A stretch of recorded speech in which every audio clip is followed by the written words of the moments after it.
14 నెలల నుంచి అంట ఆయన ఫామ్ హౌస్లో వండుకొని గంభీరంగా చూస్తుండంట. ఎవరిని చూస్తున్నావా గంభీరంగా? అచ్చోసిన ఆంబోతులాక నీ కొడుకుని అల్లుని ఊరు మీద వదిలినావు.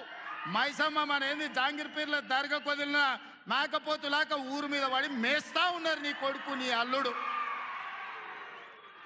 మన జాంగిర్పీర్ల దర్గా కోసుకుంటాం కదా మనం, అట్లా జాంగిర్పీర్ల దర్గాను కూడా మోసం చేసిన 100 కోట్లు ఇస్తాను మా శంకర్ చెప్తున్నాడు. ఇవాళ రాజన్న సిరిసిల్ల ఆలయానికి 100 కోట్లు ఇస్తాను, ఆ దేవుణ్ణి మోసం చేసినాం. ఈడ దర్గాను మోసం చేసినాం.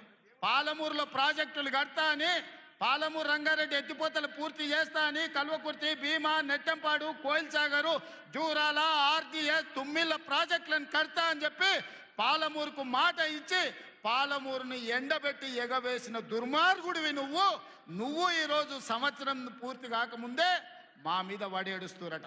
ఆయన కోసం ఎదురు చూస్తురట. ప్రజలందరూ బాధ పడుతురట. అయ్యా చంద్రశేఖరరావు గారు, 4 కోట్ల ప్రజలు ఎవ్వరు బాధపడతలేరు.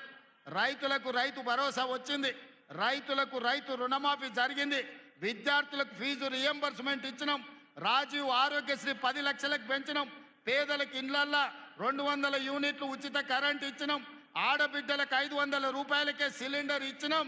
అదేవిధంగా ఆడబిడ్డలకు ఆర్టీసీలో ఉచితంగా బస్సు ప్రయాణం ఇచ్చినాం. 120 కోట్ల మంది ఆడబిడ్డలు ఈరోజు తెలంగాణ రాష్ట్రంలో ఉచిత బస్సు ప్రయాణం చేస్తున్నారు. దానికి 4,000 కోట్ల రూపాయలు ఖర్చు పెట్టినాం. ఇవాళ 10,000 కోట్ల రూపాయలు రాబోయే మార్చి 31 లోపల రైతు భరోసా పథకం కింద పేదల ఖాతాలో వేస్తాం.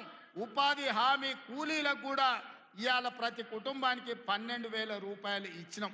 ఇదే కాదు, తెలంగాణ సమాజానికి నిరుద్యోగ సమస్య, అలాంటి నిరుద్యోగ సమస్యను పరిష్కరించడానికి మొదటి సంవత్సరంలోనే 55,143 ప్రభుత్వ ఉద్యోగాలు ఇచ్చి దేశంలోనే చరిత్ర సృష్టించిన రాష్ట్రం తెలంగాణ రాష్ట్రం.